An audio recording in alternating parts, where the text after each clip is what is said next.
주식 거래로 막대한 이득을 얻은 최은영 전 한진해운 회장과 진경준 검사장을 둘러싼 논란이 사그러들 기미를 보이지 않고 있습니다. 네, 이들은 남들이 모르는 정보를 이용하거나 아무나 쉽게 가질 수 없는 기회를 잡았다가 결국 검찰의 수사를 받고 있는데요. 사회부 강민구 기자와 함께 자세한 얘기 나눠보겠습니다. 어서 오십시오. 네, 어서 오십시오. 예, 안녕하세요. 네.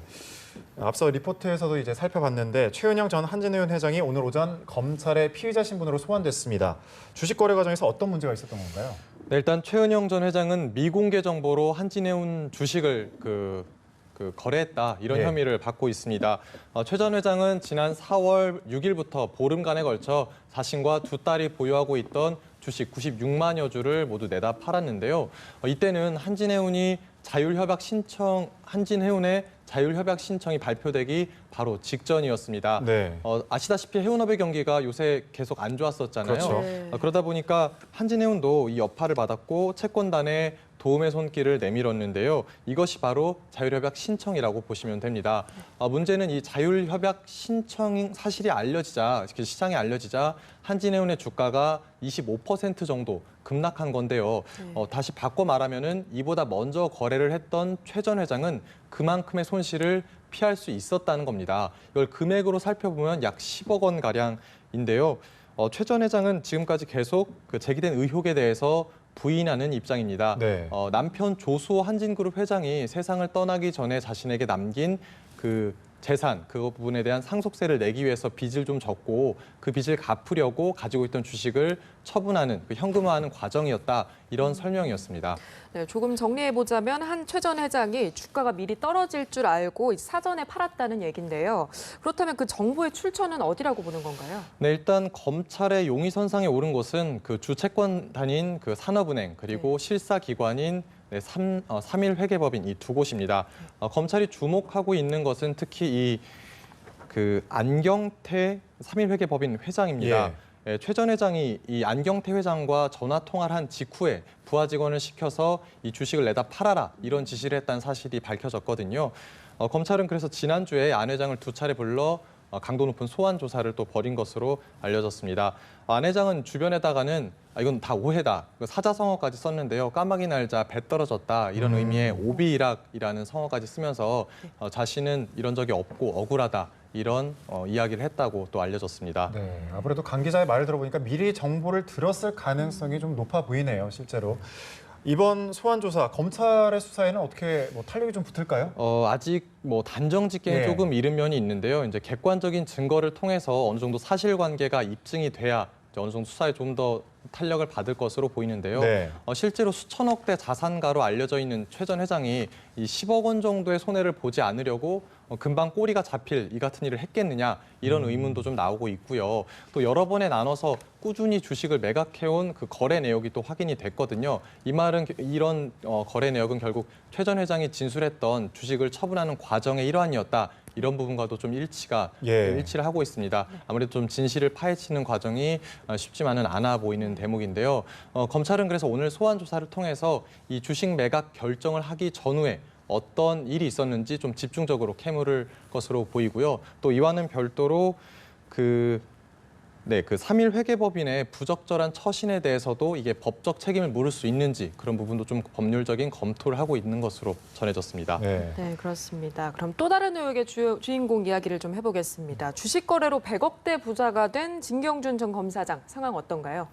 네, 진경준 검사장 올 봄에 공직자 재산 공개 과정에서 지난 1년 동안 가장 많이 재산이 불어난 사람으로 꼽히면서 세간의 관심을 모았었는데요. 네. 무려 40억 원 가깝게 늘었는데 예. 이 원인은 10년 전에 사들였던 게임 회사 넥슨의 비상장 주식을 처분한 그 과정에 따른 거라고 보시면 될 것 같습니다.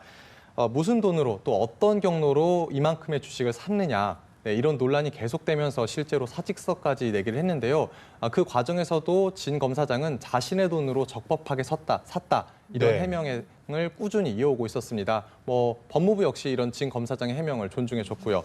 근데 문제가 된 거는 지난 연휴 때 넥슨에서 이 자금, 그 진경준 검사장이 주식을 샀다고 말한 그 자금을 자신들이 제공했다, 그러니까 빌려줬다 이렇게 밝히면서 사태가 좀 상황이 좀 급반전하게 됐는데요. 진 검사장 본인은 일단 말 바꾸기 논란에서 이제 휩싸였고 또 법무부 역시 자신들의 식구 감싸기다 이런 비판의 목소리를 직면하게 됐습니다. 또 언론과 변호사 단체에서 지금까지 계속 의혹 제기를 해왔거든요. 너무 자기네 식구들의 말을 그 당사자의 말을 일방적으로 믿는 거 아니냐, 고지고대로 받아들이는 거 아니냐 이런 의혹을 받아왔는데 이 부분에 대해서도 역시 질타를 피할 수 없게 됐습니다. 네, 아무래도 빌려줬다고 밝힌 곳이 있으니까 계속해서 수사가 확대되겠네요. 예, 아무래도 그렇게 예. 되겠죠. 예. 검찰은 일단 전 수사 그리고 후 징계라는 방침을 세우고 지금까지 미온적이었다는 이런 시선을 의식했는지 조금 더 집중적으로 진 검사장을 둘러싼 의혹을 파헤치겠다는 입장을 밝혔는데요. 예. 이제 관심은 애초에 진 검사장과 다른 사람들이 2005년도에 넥슨의 비상장 주식을 구입하게 된 경위에 쏠리게 됐습니다. 당시 넥슨은 유명한 벤처 기업으로 꼽혀서 너도 나도 사고 싶어 했는데 사기 이렇게 쉽지 않았던 주식이라고 해요. 이런 상황인데 돈까지 빌려주면서 그렇게 사기 어려운 주식을 이들에게 샀다. 당연히 그 이면에 다른 이유가 있지 않을까 하는 의문이 충분히 제기되는 그렇겠네요. 대목입니다. 또 이제 진경준 검사장의 근무 이력도 좀 살펴볼 필요가 있는데요. 이분이 이 진 검사장이 그런 금융 수사 분야에서 굉장히 다양한 이력들을 갖고 있다고 합니다. 재계 저승사자라고 불리는 FIU라고 하는데요. 금융정보 분석원에서도 근무를 했다고 하고요. 또 한 가지 측면은 이 진경준 검사장이 서울대학교 동문인 넥슨의 김정주 회장과도 또 좀 그런 사적인 관계가 있다고 합니다. 아무래도 이제 둘 사이의 그런 관계들이 좀 더 밝혀진다면은 김정주 회장의 검찰 소환도 이루어지는 게 아니냐 이런 관측도 나오고 있는 실정입니다. 네, 이 최은영, 진경준 두 사람에 대한 수사가 본격화되면서 이 앞으로의 향방이 조금 더 주목이 되는데요. 앞으로의 남은 과제 어떤 게 있을까요? 네, 일단 이번 재벌 그리고 또 검찰 고위직의 이런 부당 주식 거래 논란이 계속되면서 사회 지도층에 대해서 신뢰가 많이 떨어진 게 사실입니다. 특히 이제 사건이 불거진 다음에 이들의 해명이나 주장이 이 같은 불신을 오히려 더 키우기까지 했는데요. 아무래도 법적 책임 여부를 묻는 것은 당연하고요. 그것과 함께 지도층이 이제 보다 더 그런 사회적인 책임을 져야 된다. 이런 부분에 대한 사회적인 합의와 또 그런 공감대 형성이 필요해 보입니다. 또 한 가지 짚어보고 갈 부분이 이 두 사람과 연관된 그 회계법인 그리고 게임 회사는 각각 업계 1위 기업들이었거든요. 그렇죠. 근데 이 부분 역시 조금 더 살펴봐야 될 건데 시장에 당연히 선도 기업으로서 바른 문화를 퍼뜨리고 또 뿌리를 내려야 될 이런 회사들에서 이런 잘못된 사례들을 만들었다. 이건 앞으로 우리 사회 전반적으로 이제 경계해야 될 부분이다. 이렇게 해석하면 될 것 같습니다. 네, 사회부 강민구 기자와 최은영 전 한진해운 회장, 진경준 검사장 논란과 관련해서 관련 내용 살펴봤습니다. 오늘 말씀 고맙습니다. 네, 감사합니다.